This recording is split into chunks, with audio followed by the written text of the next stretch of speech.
Let us start discussing the numerical part of it, the characteristics that we are going to find out.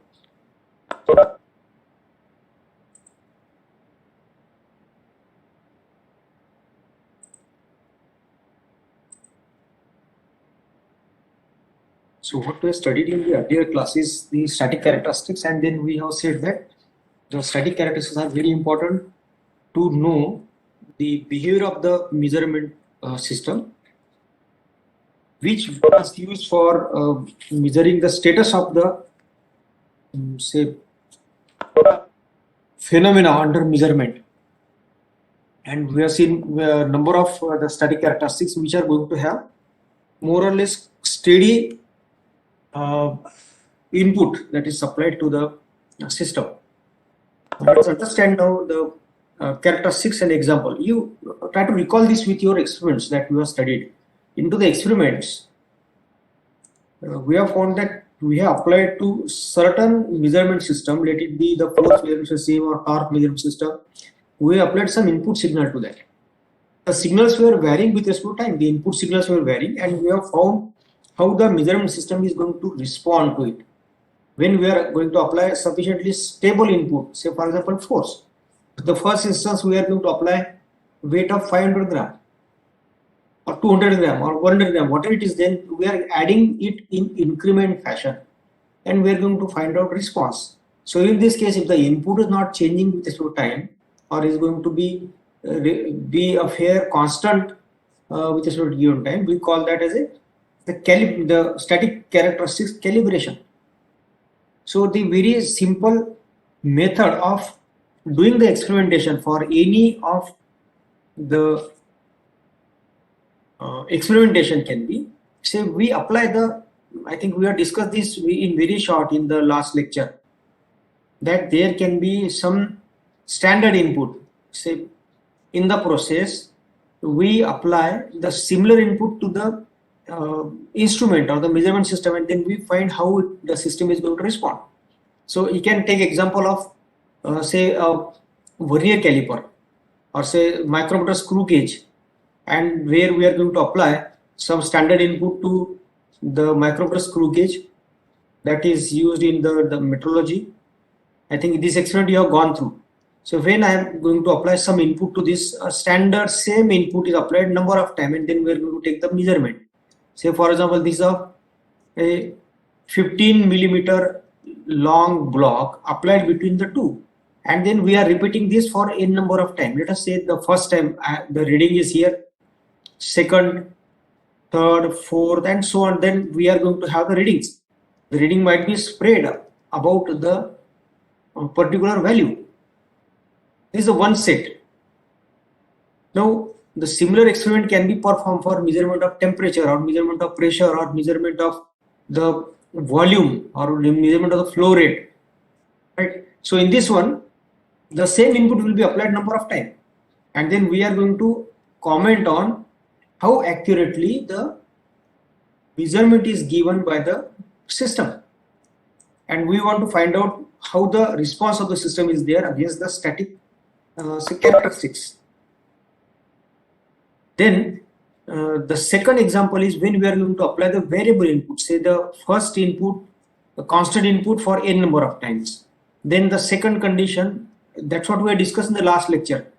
In the second one, what I have done is, in the experimentation, we have got different sets. Say for example, this 2 millimeter wide component, then it is having one more component, say 3, 4, and so on. Say I'm going to apply 5, 6, 7, 8, and say continuously till 20 millimeter wide. Say here, the same element is applied, and then we are going to find for the same value, just we carried out for this 15 millimeter block. We have taken n number of readings. Suppose now we are going to restrict this n, as we have to take variable reading to some lesser value. Say for example, n I have restricted to 10. So each reading, say 10 reading for block of 2 millimeter, for block of 3 millimeter, so on is carried out, and then I am going to find what is the spread. So very first set, let us say I am going to do it for once. Say 2 millimeter once, 3 millimeter once, 4 millimeter once, and so on. The block is kept and the measurement is taken for single entity.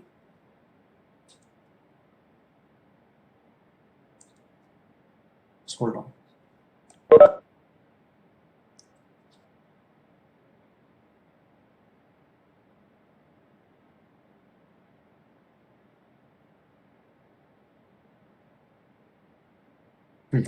Right.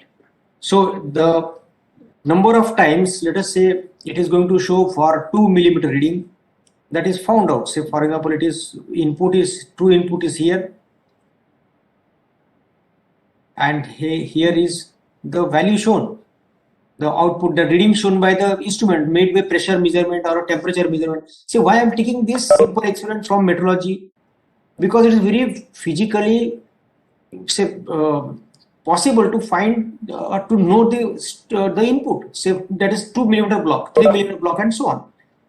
If you want to go for pressure measurement, then possibly we need to go for some device called as a dead pressure test and so on, where we are going to apply some standard known input to the system, right? So in the second one, now the 2 millimeter is seen, and is against the 2 millimeter it has shown something, some value other than the 2, the exact input. Then for next one, and then I have proceeded further. I found that the spread is somewhere, this kind of observations are received, the readings are received, and then I am going to find out what is the characteristics. Then I have drawn a line which is representing better way the entities. Then the third one, then if the system is going to behave in some different fashion, that some input is consumed because of some or the other reason that we were discussing in earlier slides. So in that condition, I am going to apply the input with variable values till the last value that is supposed to be taken. They say the last value of the input in the range, and then I am going to come down in the same sequence again toward the 0. So in that one, I am going to find the property now. Say in the ascending or upscale reading, then I am going to get some kind of spread of the reading. while moving downward again there will be some spread, right? Then the approximate curve can be drawn to join this. Sorry, it will come something like this. So this is 0. It will have initial reading and then it will have some reading here. So then we can find out the behavior. Now with this preview, there can be two different conditions of measurement when the standard input is given. Once the standard input is given and the measurement system is with say rated characteristics are found out, that how it is going to behave, then we know the pattern. Say if this and input is given, this is going to behave in this fashion for A, B and C type of the input supply. Then randomly, without knowing what is the standard value, we are going to give the actual measurement.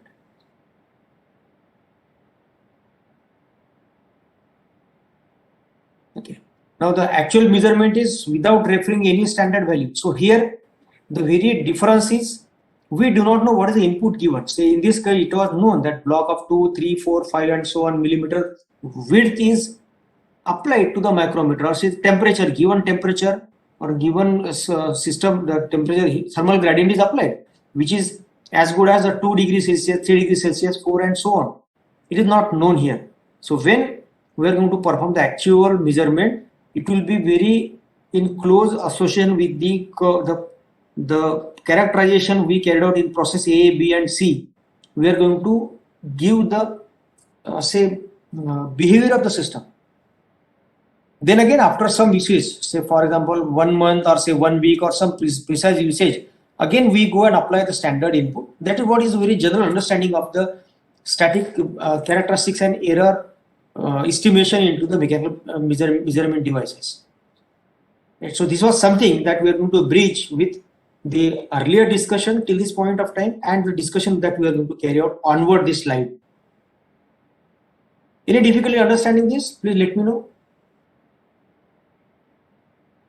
Now this has established the different properties we studied in the earlier classes. The exact experimentation process that we are going to deal, that I have explained in short here, and now we are going to find out what are the and how the characteristics can be found out. So let us move ahead now. So definitely the statistical methods are to be used for finding the error. As far as finding the error, I should not call it as error, I should say that finding the characteristics of system, I am going to use, or we are going to use the statistical method. The reason is very clear. The input is fairly going to remain constant over a given span of time, right? So let us say now the as for the definition, let us consider that n measurements of the same measurand X is carried out under the same condition that are designed, say designated as say X1, X2, X3 and so on. Say now you can correlate this with the earlier discussion.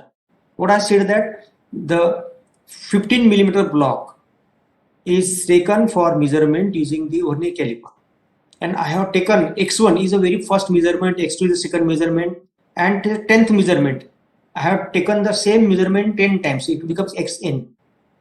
Then very simple way of establishing the relationship is to find the arithmetic mean.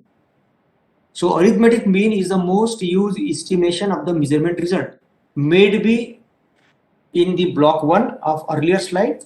Say if I again go back to the earlier slide, I call this as 1 and this as 2. Maybe approach 1 or maybe the approach 2 used. The arithmetic mean, that is X bar, is going to show the most possible or most feasible estimation of the measurement result. So which is given with the individual equation. Let us call that as some equation number 1. Then let us say that true value is known. Let us say XCTV is the conventional true value of the measurand. Say in this case of the earlier measurement, it was the block of 15 millimeter size or 15 millimeter wide width that was applied for the measurement into the say vernier caliper, or say the standard pressure that is generated because of the given standard mass, say of 15 kg or say 150 grams and so on. So it means that the entity that we have applied to the measurement system is clearly known in the form of true value. Is the conventional true value of the measurand, then the absolute systematic error del x will be expressed as the value of x bar minus xc TV. Now this, I think now you are able to understand that is going to occur only and only in approach 1, where we are applying the standard input. Right. So let us say that is the next equation. Then the relative systematic error. Now why it is called a systematic error? Because whatever value that we obtained in the form of x bar and the true value given, x bar is nothing but a straight line over the measurement. The same 15 millimeter bar I have measured 10 times. So it is 0 and say 1. Between 1 to 10 times I have measured, I have got some values, random values. And then this is the value that I have plotted, which is equivalent to the x bar. Now when I have found the true value somewhere above or below, let us say that the true value is somewhere here. I call this as x, sorry, not x bar, it is x CTV. Then this difference is going to remain constant. May I take this for 10 times, or even I proceed for in say very large finite number of readings. What will happen? The x bar will be improved little more. So then the meaning is that it's going to remain constant. That is what is called a systematic error or the cumulative error, because of all the sources of error, may it be miscellaneous sources, maybe random sources, maybe the different sources for the cumulative error or the systematic error. Whatever measurement we carried out, or those n number of values of the experimentation, the error is going to remain constant. The deviation between the true value and the mean is going to remain constant. That is called the relative systematic error, and then it will be given very clearly by the difference del upon x CV. And many times this is expressed in terms of the percentage. That's what we have studied. Now if it is expressed in terms of percentage, this will be called as percentage error over the true value, because this is nothing but the true value. That we can call this as percentage error based on the true value of the input given. Then you can express that in terms of percentage, right? But in common way, it is called a relative error. You should be very clear about understanding what is the meaning of relative error, right? So now that is what is explained. Say for approach 1 I am talking about now. Just now in the beginning of this lecture we have seen that approach 1 where the standard input is known. Now in this one what is done? Standard input is applied and multiple reading n time is obtained. Then let us understand now this. We have got the, for example of the vernier caliper, you got the different blocks of the width, say 1 millimeter, 2 millimeter and so on, say up to 20 millimeter. And for the first block, we have carried out say 10 readings. For second block, another 10, third, another 10 and so on. So for all 20 millimeter blocks, all 20 blocks, I have taken 10 reading each. So in that condition, what is going to happen? A histogram or and probability distribution function can be obtained very clearly. Say for example, now if I write this as say for 1 millimeter bar, I have taken 20 readings and the 20 readings are going to show something like this. Say number of times it has given the same output. I have plotted this in term of histogram. So for 2, I have taken 10 readings, but then 10 reading has given some value. So then the histogram is plotted. Then I am going to convert that into the probability distribution function. Further, a normal Gaussian or bell curve can be plotted from this one. Say if I go further, I can have an equivalent diagram here. I think this you have gone through somewhere, right? So the distribution is symmetric definitely, and then you find that this is going to be the value of your arithmetic mean x bar. So it is symmetric about x bar, and then the equation describing the curve is given by this value. This also you have gone through somewhere. So the standard deviation, then sigma, describe the width of the bell about the mean. The mean lies on the axis of the symmetry of bell that I have already told you.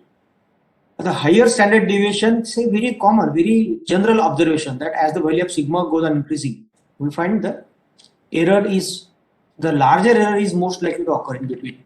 So then the probability that the measured value appears in the interval of plus minus sigma, 2 sigma, 3 sigma limits is equal to the area bounded by the Gaussian curve within the particular interval. This is very general understanding about the statistical approach. And then this describes, say for example, the probability that the error is within 1 sigma limit. The total area under the curve, say, is going to give 68.26% of the readings going to lie within the boundary. Likewise, if I consider 2 sigma limit, it is approximately 95.45% of the reading are going to lie, and for 99.73 it is within the 3 sigma limit. And based on this, in the statistics we have got the estimation of the probability that the interval, say for example 0 or say plus minus 1 sigma, it is 68 here, that is shown. For 2 it is 95.48 45. Then except for 95% of the reading between the sigma limit, it is say between plus minus 1.96 sigma about the mean line. For 3 it is 99.73 and so on. This is what is known from the standard tables. So the cumulative probability that the error is lying between the sigma limits can be predicted. Now this approach is not going to consider anyway. Say what we have talked from the slide here and the earlier slide. It was approach 2 when the standard input is not known. If the standard input is not known, then we can only find the randomness into the measurement. Right. So as the mean is defined, I think this is the equation. Mu is the value of mu can be specified.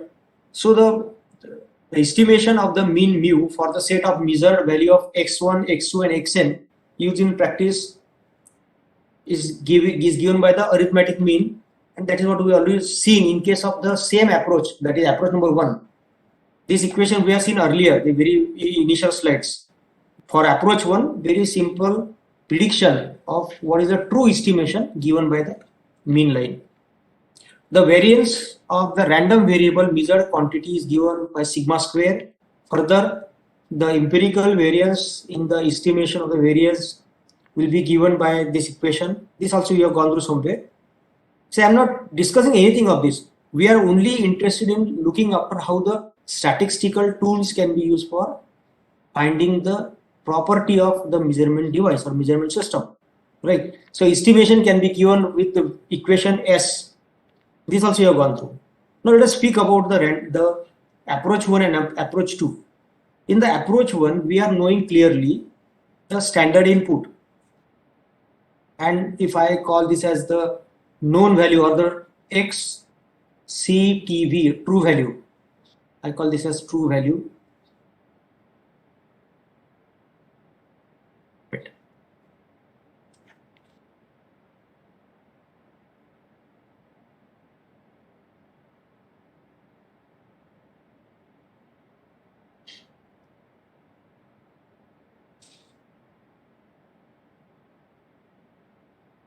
True value, and wherever the mean may be either above or below here, let us say it is below, this is going to give the best estimation of the measurement over the number of measurements here.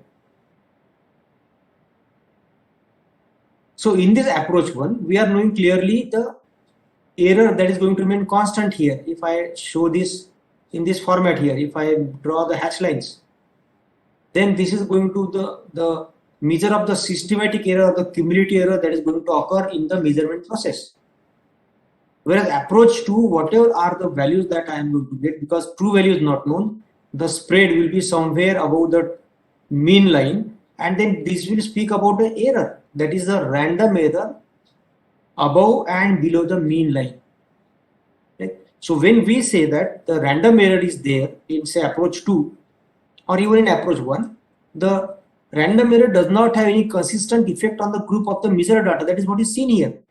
One value can be above the mean line, the other can be below, and so on. It will be in the random fashion. So when we consider the behavior of the measurement system, we find that it is going to be say giving the random measurement, and then it is going to give the variability. That's what we said somewhere. It is a compensation error. Random error can be sometimes a positive sign, can have sometimes negative sign, and so on. It is going to compensate. So the only method to predict and to reduce the random error is to go for higher number of the values. As the number of readings will go on increasing, we find it is going to be a better estimation towards the true value. Like, so let us understand this. Say for example, now there is some data given. So let us come to the same example of your Vernier caliper or say micrometer screw gauge, and measurement of that some standard is given. Say for example, the some standard value thickness, the sheet is given for measurement, and say 12 times readings are taken. Now what is going to happen if I am going to put this in the say characteristics? Say this is nothing but my input, say first, second, third, fourth, fifth, and say the 12th input, and then the values are say plotted on some graph. I'm going to take some random say depiction of the values. Say first value is here, say 0.02. The second one is 0.198. Now in this condition, say true value is not given. So what is going to happen? When I'm going to find the mean x bar, error, let us say this for reading 1, for x1, I can write here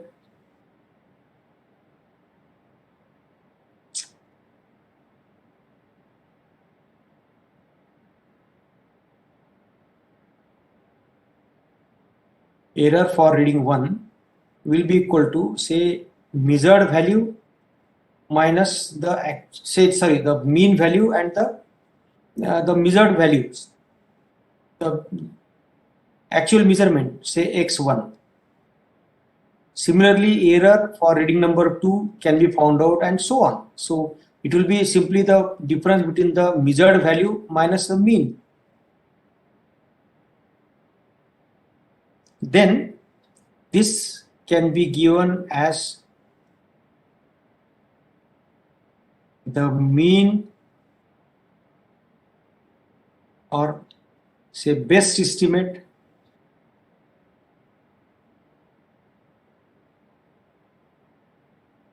Now, when I am saying this as a mean or best estimate, it is inclusive of true value plus the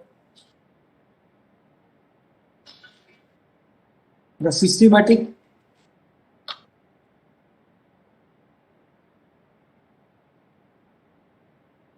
So when it is a mean or a best estimate, then it is comprising of the true value and the systematic error. That's what we have seen from approach 1. If I know the true value, maybe somewhere below or above line, it is very close to the x bar, but it will be different. So in that condition, if I'm talking about this x bar line, it will be the true value plus the systematic error.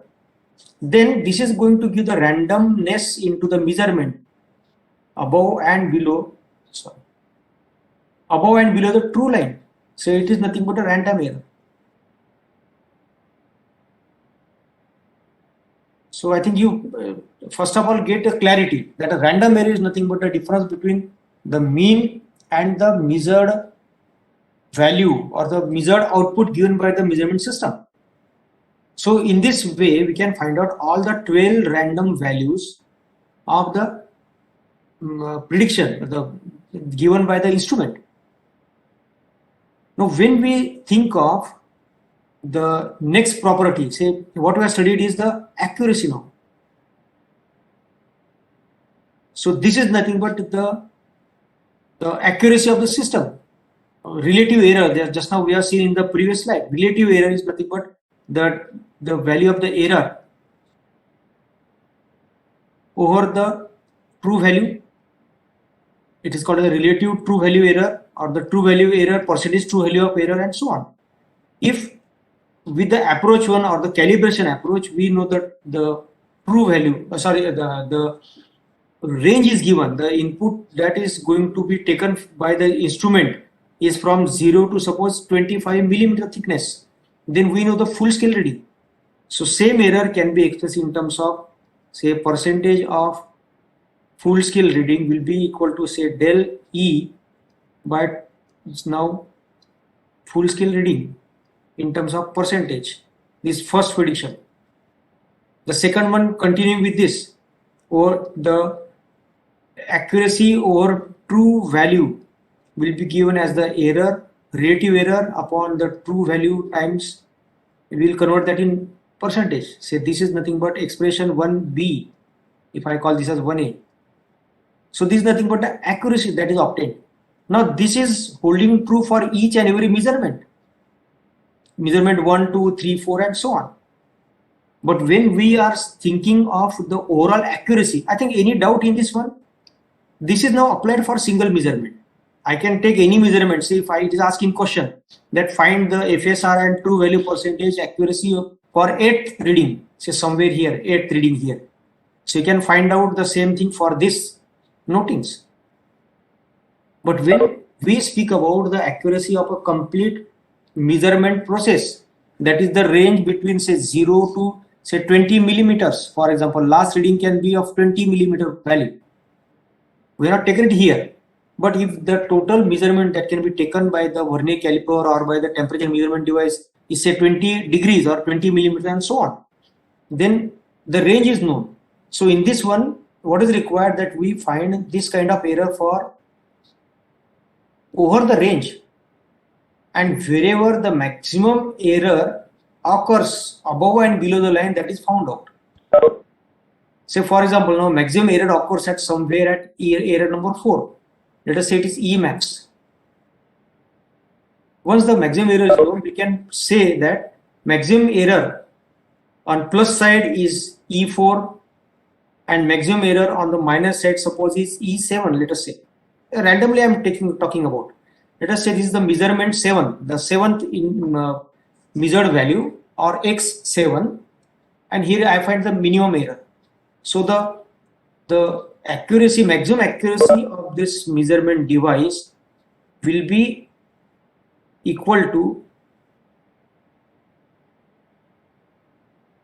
plus error at 4, because we found that on the plus side, and it can be minus of error 7. Ideally, this value can be different, but when instrument is brought in the market, say suppose we are the manufacturer of the equipment or the measurement system, we generally find out a very convenient value which ordinarily expressing the similar value on plus side and the minus side. Say suppose now this is going to come as 0.2 plus 0.2, and this is something going to come as 0.2, say 0.19 somewhere. These are the different values now. Whichever the maximum of this is selected by manufacturer, and then we'll say that overall accuracy of the system will be equal to something plus minus 0.02 or say 0.019. One out of this is whichever is the maximum that is considered, and then we express that because this is on the minus side. So we say maximum value this, and then I will be able to precisely say that the accuracy of the system is something in terms of plus minus 0.02, maybe the maximum value. Are you able to understand the process? We are thinking from all the perspectives, say from measurement point of view as well as from the specification point of view. Then accuracy, once it is known, say let us say this is the third property that we have found out. Let us say the fourth one. Now I want to do the precision.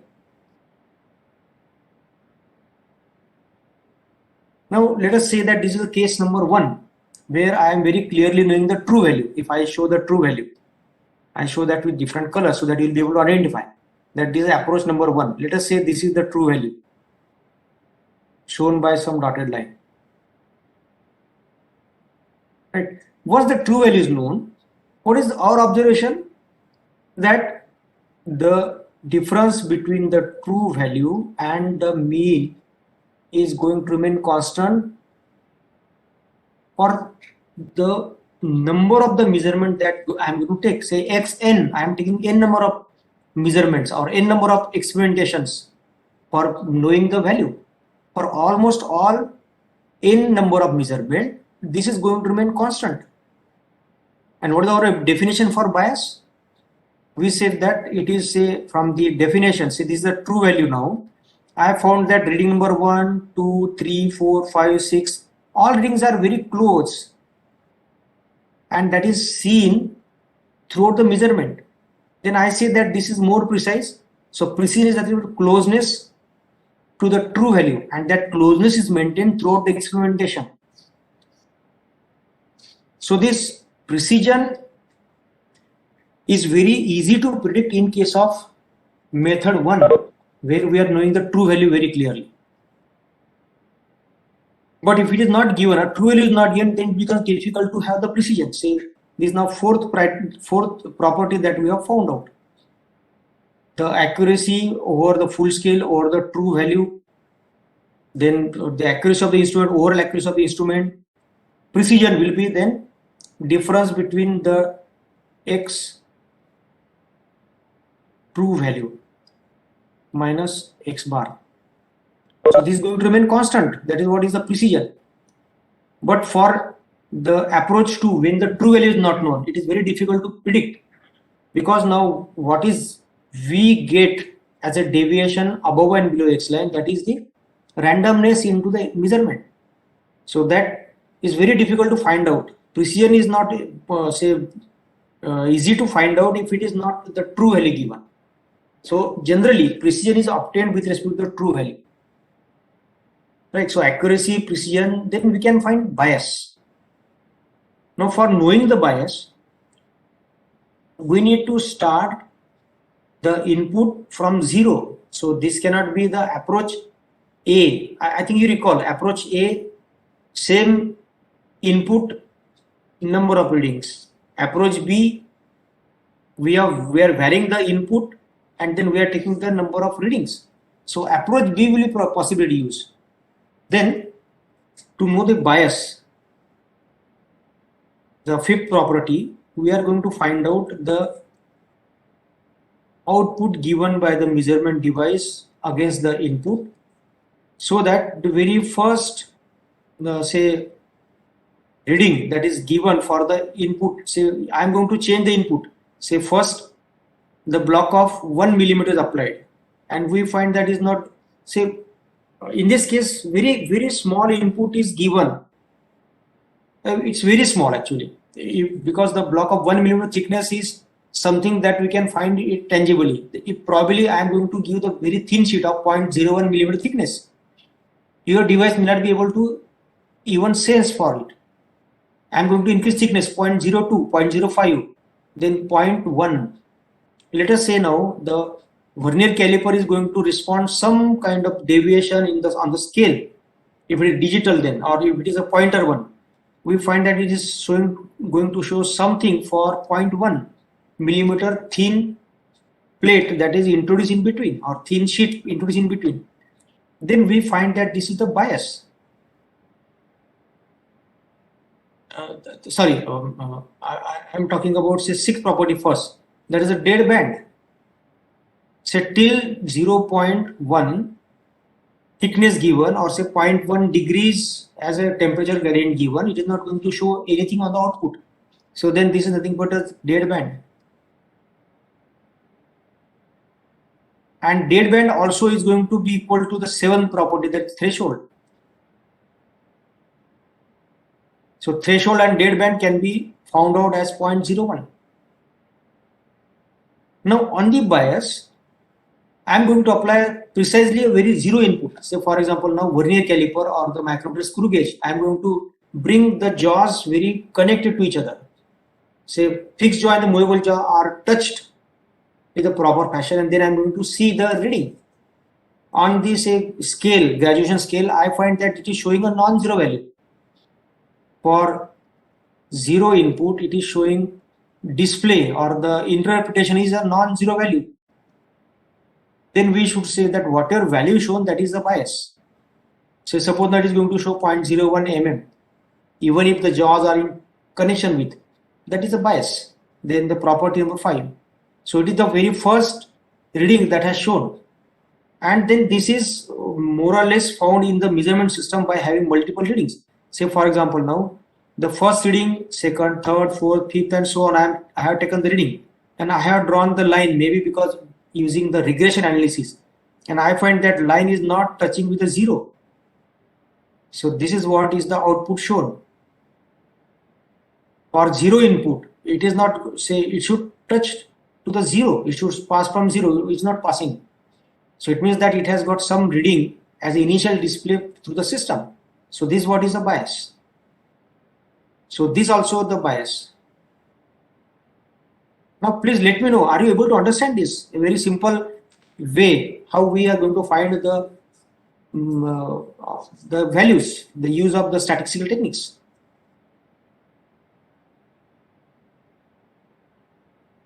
Please try to recollect everything whatever I have told you. Try to say coordinate or correlate that with the earlier understanding of the statistical tools you have gone through.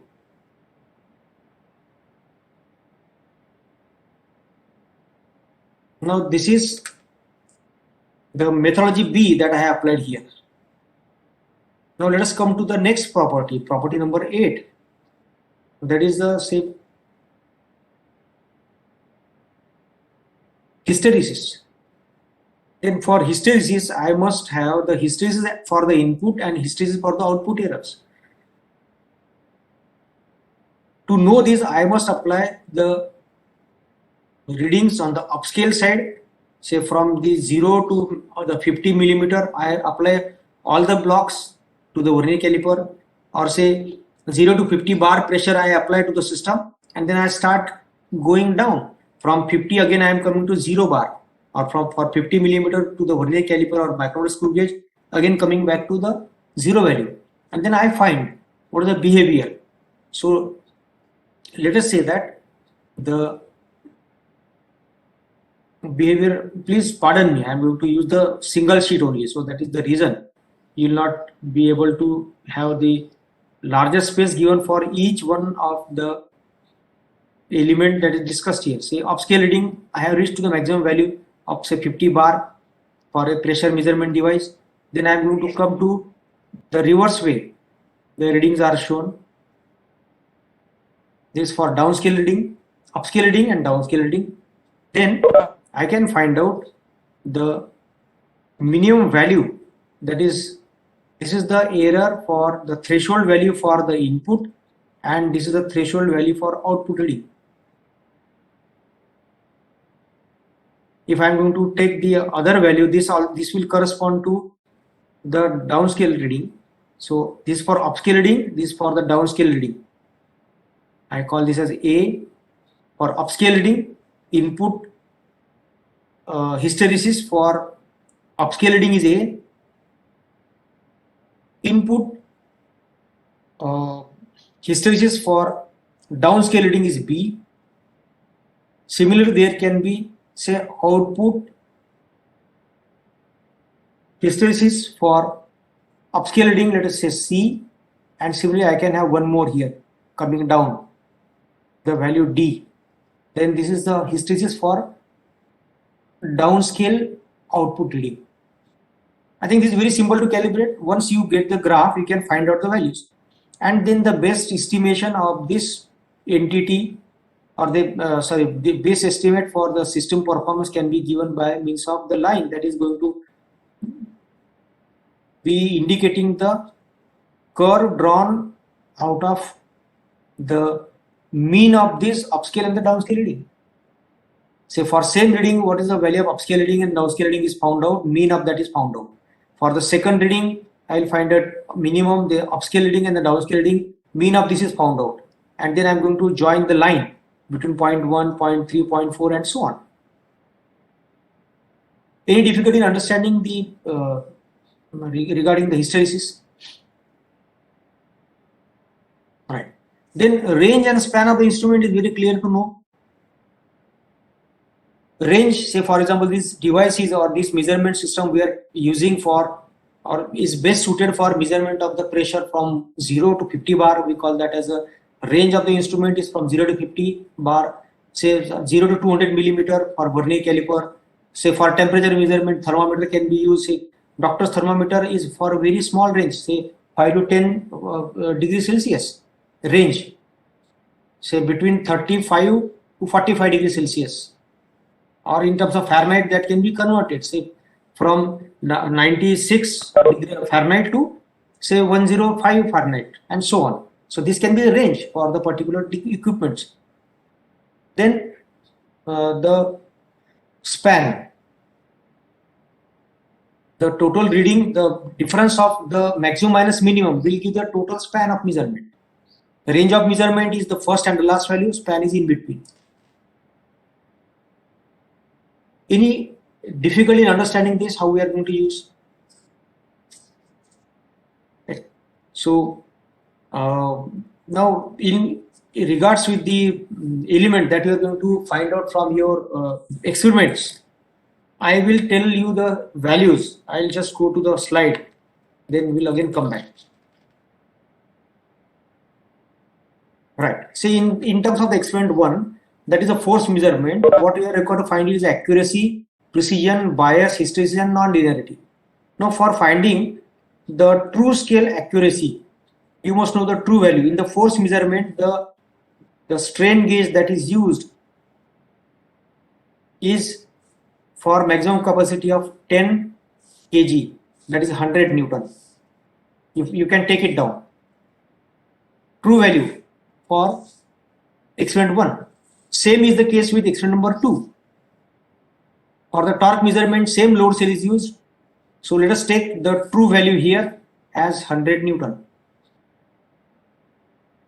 Right. So in this one, accuracy you can find out now. You have taken number of readings over full scale.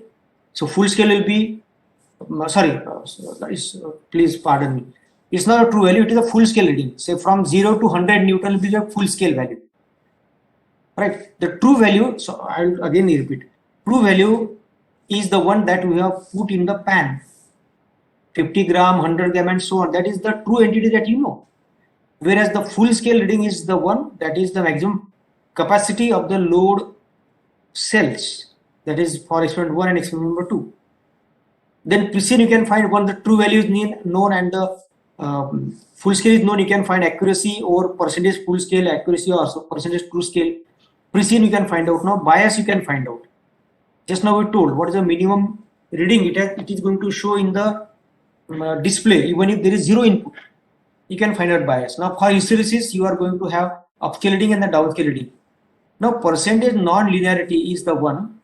Say if you have plotted the mean points of the given measurement. This is the suppose mean for the nth measurement or ith measurement. You have joined this. Now what is the deviation? Let us see, this is another property number 9, or the next property in the earlier slide. Non-linearity is nothing but the maximum or worst deviation from the ideal curve. Ideal curve or ideal characteristic of the instrument is here. The measurement system which is in the form of straight line. So what is the deviation? Let us say that this is the maximum deviation over the full range from 0 to the last point of the instrument usage, say over the 0 to 100 Newton. If wherever you are going to have maximum error above and below the line, then that will be the maximum value of the error, and then specify this over the full scale reading. Make it in terms of percentage. That is nothing but non-linearity. Right. So I think you can carry out now calculations for experiment number 1 as well as experiment number 2. Now, what is the sensitivity? Is nothing but the relationship between output and the input. If I show this with some different entity, I find what is the input that I give, let us between the any 2 point. This is the input given, and this is the output shown by the equipment or the say measurement system. The ratio of output to the input is nothing but your sensitivity. here. Then express that in terms of, say, percentage. Sorry, you can express that directly in terms of it is the ratio then. Output by input is nothing but sensitivity of the equipment or the measurement device. Let us think of experiment number 3, the displacement measurement. Now in the displacement measurement, there are two measurements, angular measurement and the linear measurement. For linear, the full scale reading is of 50 millimeter. If you recall, there was a scale attached to the device from 1 to 5 centimeters. So the full scale reading is for linear is 5, whereas in terms of angular, there was a potentiometer, and then that potentiometer was showing from angle 0 to I think it is 270. Let me recall. It is 300. Sorry, it is 300 degrees. So full scale reading is 300 for the displacement measurement angular. Okay, I'll take another 1 or 2 minutes, then we'll stop here. Right. Then you can find out now accuracy, precision, bias, non-linearity, and sensitivity. You know how to find out. Then for the speed measurement, the maximum speed of the motor that was found from the video was equals to something as 32 RPS. Is a full scale reading. So maximum reading for the speed of the motor is 32. So maybe using the magnetic pickup or maybe using the speed measurement with photoelectric pickup. For both, the FSR remain the same, 32 RPS. Now once the FSR is known, that is the full scale reading is known here, and the true value will be the value that is shown by the tachometer. Let us assume that tachometer is correct. I think we are going to see some numericals where tachometers, and say there are two devices used, how the inaccuracy of both devices are going to play a role for finding the accuracy, that we'll see. So for time being, assume that tachometer is 100% accurate. There is no error into the tachometer. Then whatever reading shown by tachometer, you will be able to use for the true value accuracy and maximum true value accuracy finding. Okay.